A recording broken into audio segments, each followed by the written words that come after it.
Hello friends, welcome to my channel. आज हम जीव विज्ञान के जितने भी कॉम्पिटिटिव एग्जाम्स में पूछे जाने वाले एसएससी, रेलवे या फिर अन्य किसी भी यूपीएससी से रिलेटेड जितने भी क्वेश्चंस पूछे जाते हैं वो सभी हमारे जो टॉपिक्स हैं उनसे कवर करने वाले हैं। एनसीईआरटी के सारे जो हमारे एग्जाम में इससे रिलेटेड क्वेश्चंस आते हैं उसे हम कवर करेंगे। तो पहला हमारा टॉपिक आता है ऊतक।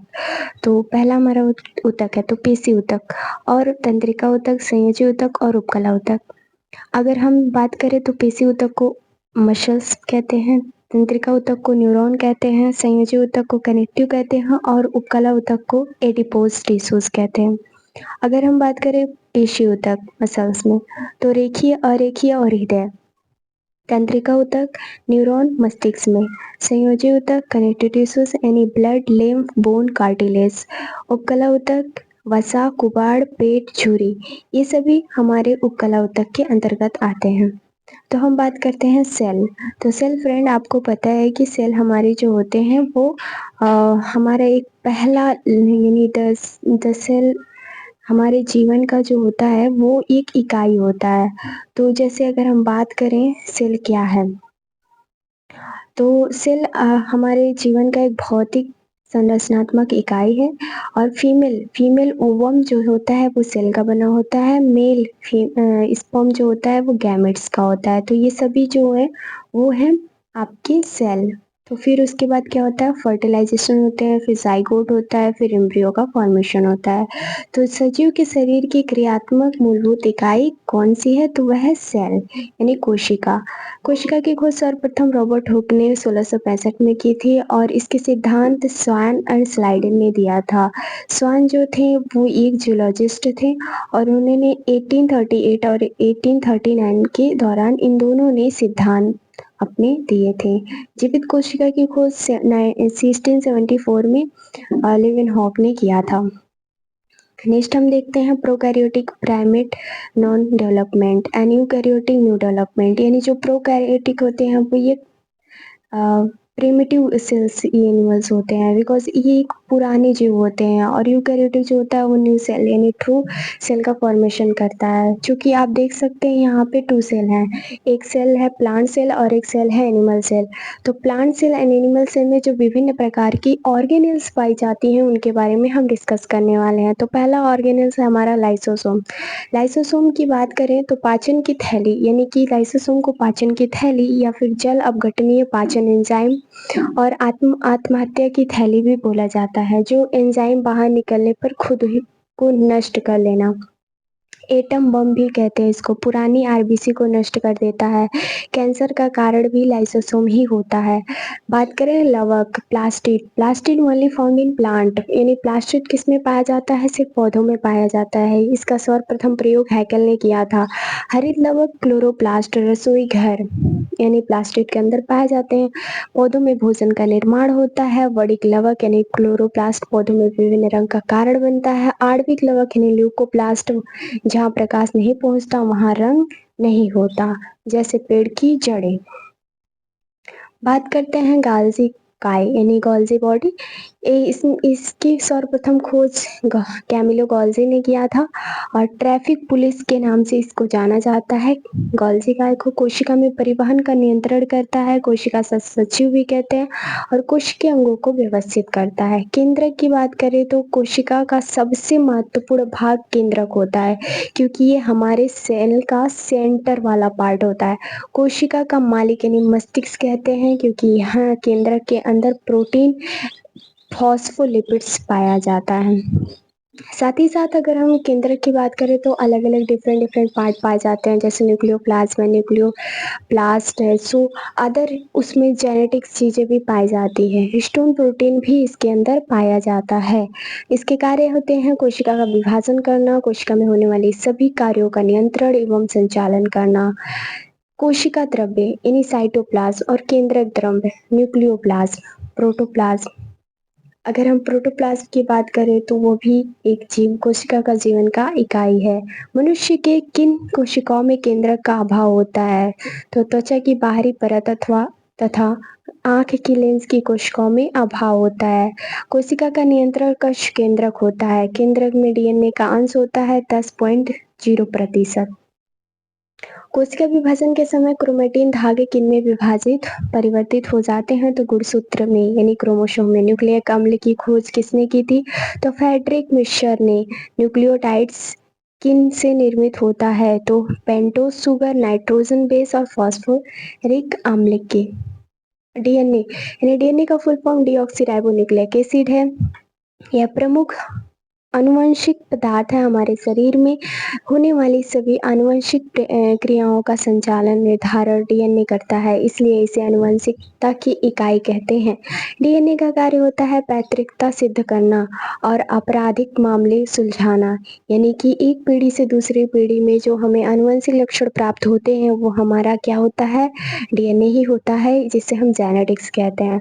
डीएनए 90% एक दूसरे से मिलता है। सेंटर ऑफ डीएनए हमारा हैदराबाद में है। एशिया का पहला डीएनए बैंक खोला गया लखनऊ में। और टेस्ट के लिए बाल, नाखून, स्पर्म, यूरिन ये सभी हम प्रयोग में ला सकते हैं। डीएनए में 4 भार होते हैं, adenine, thymine, guanine, cytosine. Adenine का ये जो आप स्ट्रक्चर देख रहे हैं ये हमारे डीएनए का स्ट्रक्चर है, जिसमें एडेनिन, थायमिन, ग्वानिन और साइटोसाइन ये बने हुए हैं। और इसमें बेस पेयर होता है सुगर, फॉस्फेट, बैकबोन इसमें पाए जाते हैं। डीएनए का द्विगुणित मॉडल जेम्स वाटसन फ्रांसीसी क्रिक ने 1953 में किया था। सर्वप्रथम प्रयोगशाला में डीएनए एक्सरे द्वारा डीएनए का निर्माण विल्किंस ने किया। 1962 में तीनों को संयुक्त रूप से नोबेल पुरस्कार दिया गया। सेंटर ऑफ डीएनए यानी centre for DNA fingerprinting and diagnostics CDFD Hyderabad Telangana में स्थित है। जीन को डीएनए की इकाई कहते हैं। आरएनए 4 होते हैं, एडेनिन, यूरेसिल, ग्वानिन, साइटोसिन। तो अगर हम एडेनिन यानी ग्वानिन, यूरेसिल की जगह हम थायमिन कहते हैं, क्योंकि हमारे डीएनए में उसमें क्षार यानी बेस पेयर नाइट्रोजनस बेस के पेयर के रूप में पाया जाता है।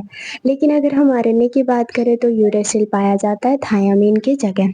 आरएनए में एक गुणीय रचना होती है। आरएनए का मॉडल दिया था फ्रेडरिक एवं फिशर ने। आरएनए प्रोटीन का निर्माण व संश्लेषण करता है। ट्रांसक्रिप्शन डीएनए टू आरएनए का निर्माण होता है। Reverse transcription RNA to DNA के रिजर्व ट्रांसक्रिप्शन कहते हैं। ट्रांसलेशन आरएनए टू प्रोटीन का निर्माण होता है। और ट्रांसफॉर्मेशन डीएनए टू आरएनए और आरएनए से प्रोटीन का निर्माण होता है। तो आप देख सकते हैं यहाँ पे आरएनए का स्ट्रक्चर हुआ है, दिया गया है। आरएनए कितने प्रकार के होते हैं तो आरएनए 3 प्रकार के होते हैं, mRNA, messenger RNA, rRNA, ribosome RNA और tRNA, transfer RNA. Ribosome RNA protein का निर्माण करता है और वह बहुत ही मूल्यवान होता है और स्थानांतरण करता सबसे छोटा होता है। पाचन तंत्र जैव रासायनिक यानी आहार नाल, हमारी जो एलिमेंट्री कैनॉल है उसको हम पाचन तंत्र कहते हैं। सो एलिमेंट्री कैनॉल से स्टार्ट होता है और पूरे हमारे पैनक्रियाज यानी एनएस तक का प्रोसेस होता है। तो जैव रासायनिक प्रयोगशाला पाचन तंत्र का सबसे लंबा भाग मुख्य मलद्वार वक्र यानी 8 से 9 मीटर यानी 32 फीट होता है। बात करें पाचन डाइजेस्टिव ऑर्गन की तो हमारे मुख गुहा यानी माउथ, जिसको दांत और जीभ में पाया जाता है। और ग्राशनी जो होता है वो फेरिंक्स, ओसोफेगस, ग्रशनली, अमाशय, स्टोमच, स्मॉल इंटेस्टाइन छोटी आंत, लार्ज इंटेस्टाइन बड़ी आंत। और पाचन ग्रंथि की बात करें तो लार ग्रंथि, जठर ग्रंथि, यकृत ग्रंथि और अग्नाशय पैनक्रियास। पाचन तंत्र का सबसे चौड़ा भाग। तो अगर हम स्टोमच की भोजन वहन क्षमता 1.5 kg, भोजन का मंथन, भोजन 3 से 4 घंटे तक रुकता है। वसा और प्रोटीन का पाचन आरंभ, कार्बो उसका पाचन नहीं होता है। पाचित भोजन कायम बनता है। और भागदौड़ में कार्डियक, फंडिंग, फाइलोरिक और परते जो होते हैं सेरोसा, सब म्यूकोशा और म्यूकोशा के अंतर्गत आता है। आहार नाल का सबसे लंबा अंग भाग जो होता है 22 फीट का होता है। भोजन का सर्वाधिक पाचन छोटे आंत में होता है। खनिजों का पाचन होता है ड्यूडेनम, इगोनम, इलियम। पचे भोजन का अवशोषण और आंत्र रस का स्राव करता है। और बात करें दांत में तो 0 से 12 वर्ष में 20 दांत होते हैं, 12 से 19 में 28 दांत होते हैं, 19 से ऊपर की सभी भी उम्र में 32 दांत होते हैं। ओडोनटोलॉजी हम दांत का अध्ययन करते हैं। फ्लोरा एंड फ्लोरोसिस इंद्र की कोशमस्का C6P यानी इसमें कैल्शियम फास्फोरस निर्माण होता है और 32 कुल धात कितने होते हैं? 32 होते हैं। 20 अस्थाई होते हैं, अस्थाई होते हैं और 12 अस्थाई होते हैं। सबसे मजबूत इनोमल होता है, मध्य भाग पीला टेंटाइन होता है, विषम दंत यानी हेट्रोडोंट, द्विपर दंत डेफ्रोडोंट और गर्द दंत थियोकोडोंट। दांत के प्रकार यानी 19 वर्ष के बाद अक्ल के दांत आते हैं। तो अब हम दांत के प्रकार देखते हैं। कृतंक दांत, इंसिजर, रत्नक दांत, क्रैनियन, अग्र चौड़क, प्रेमोडल, मोलर, चौड़वक मोलर। अब देखो हमारी जो कृतंक सिंजर है 2/2 इंटू 2 इज इक्वल टू 8 दांत होते हैं। रत्नक क्रैनियन जो होता है 1/2 1/1 into 2 and is equal to 4 होते हैं। 2/2 इंटू 2 इज इक्वल टू 8 होते हैं हमारे प्रीमोलर, और 3/3 इंटू 2 यानी 12 हमारे मोलर होते हैं। अब बात करते हैं जीभ की। तो जीभ हमारे शरीर का सबसे अहम रोल अदा करता है, बिकॉज ये हमारे स्वाद लेने का सबसे महत्वपूर्ण भाग है। जो भी चीज़ हम खाते पीते हैं उसमें से जो भी हम स्वाद महसूस होता है तो हमारे जीभ के अलग अलग भागों के अलग अलग हिस्सों से होता है। तो अगर हम 50 भाग कड़वा हमारा तीखा और 50 भाग हमारा खट्टा महसूस करता है, अग्र भाग नमकीन और अग्र भाग मीठा और टेस्ट ट्यूब इसको कहते हैं, ठीक है। और बीच में हमारा स्वादहीन होता है। और भोजन का स्वाद शब्दों का उच्चारण, मुख व दांत की सफाई, भोजन को लार में मिलाना, भोजन को निगलने में सहायक और मुख गुहा को गीला करता है। जीभ मांसपेशियों से बनी होती है और इसमें पुनरुद्भवन की क्षमता यकृत के बाद सबसे अधिक होती है, क्योंकि ये क्या होती है, अगर बाई चांस आपके जो दांत होते हैं वो अगर आपके दांतों से आपकी जीभ कट जाते हैं तो वो क्या होती है, रीजनरेट हो जाती है। रीजनरेट मीन्स वो दोबारा से पुनरुद्भवन हो जाएंगे यानी बन जाएंगे। स्टोमच की बात करें तो हमारे स्टोमच है जिसमें आपके म्यूकोशा यानी एससीएल स्राव होता है, स्टिफ्टर वर्ब होते हैं, कार्डियक भाग ग्रसनली होता है, फैडिक भाग जठर रस होते हैं, पाइलोरिक भाग छोटी आंत पाइलोरिक बल्ब होते हैं, सिरोशा और सम्यूकोशा प्रेजेंट होते हैं।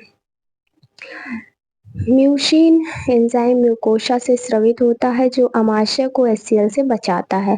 पाचन तंत्र का चौड़ा भाग, भोजन वहन क्षमता 1.5 केजी और भोजन 3 से 4 घंटे तक रहता है। अमाशय में पचित भोजन कायम कहलाता है।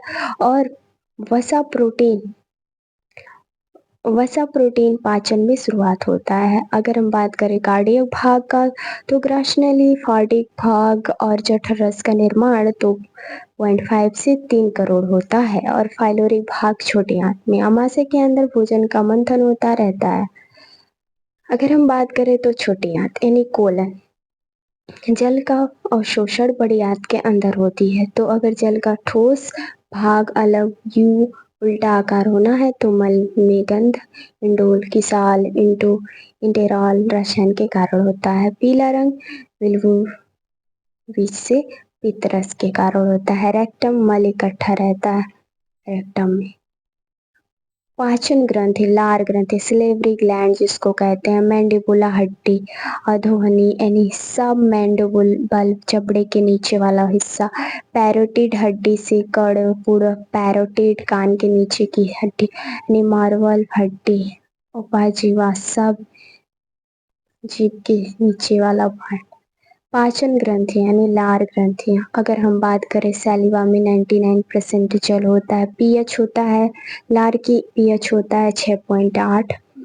KCl SCl NaCl म्यूसिन और अन्य चीजें हमारे इसमें मौजूद होते हैं और साथ ही साथ KCl भी मौजूद होता है। पैरोटिड, अधोजीवा और अधोहनु और टायलिन एंजाइम हमारे इमाइलेज स्टार्च पेटाइलिन मल्टोज, ये सारे हमारे एंजाइम्स इसमें प्रेजेंट होते हैं।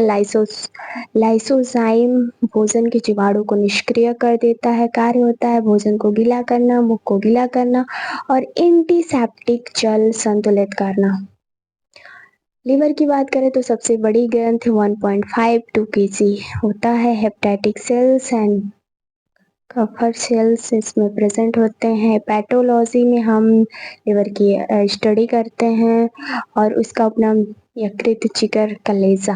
केमिकल की फैक्ट्री पापचाई वसा, प्रोटीन, कार्बोस के नाम से जाना जाता है। रोग उसमें पीलिया और लीवर सिरोसिस होते हैं। संग्रह glucose, FeCU, vitamin B6 and B। संश्लेषण विटामिन प्लस ए, हिपैरिन होता है। उत्सर्जन अमोनिया यूरिया का होता है। सुरक्षा एंटीबॉडी एंटीटॉक्सिक से हमारी सुरक्षा करता है।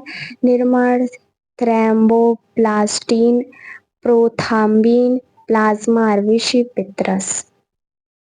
बात करते हैं PPP यानी पेप्सिन प्रोटीन पेंटोज। पेप्सिन जटिल प्रोटीन को पेंटोज में बदलना, प्रोटीन का पाचन आरंभ करना।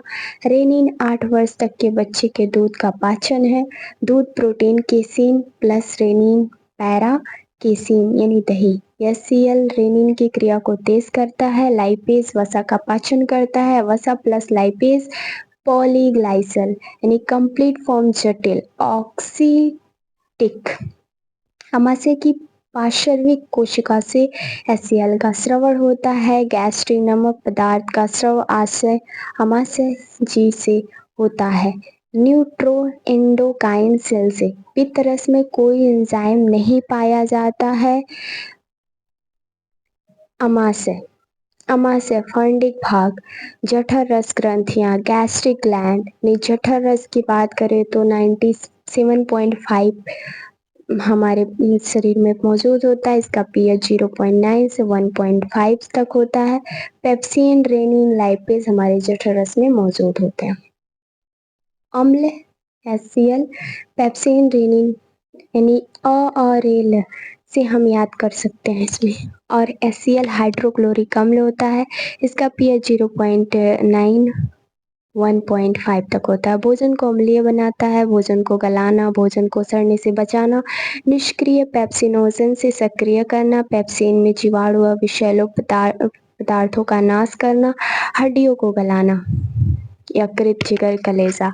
यदि हम यकृत, जिगर, कलेजा की बात करें तो सबसे बड़ी बाध्य स्रवी ग्रंथि या केमिकल फैक्ट्री के नाम से जाना जाता है और वजन इसका 1.5 से 2 kg। उत्सर्जन पितरस और निर्माण आरबीसी, पैंथ्रोम्बिन, हिपैरिन, थ्रोम्बोप्लास्टिक। सुरक्षा एंटीबॉडी का निर्माण, एंटीटॉक्सिन का निर्माण और चयापचय, वसा, प्रोटीन, कार्बोज और भंडार विटामिन ए, डी, ई के, ग्लाइकोजन, लोहा, तांबा, वसा।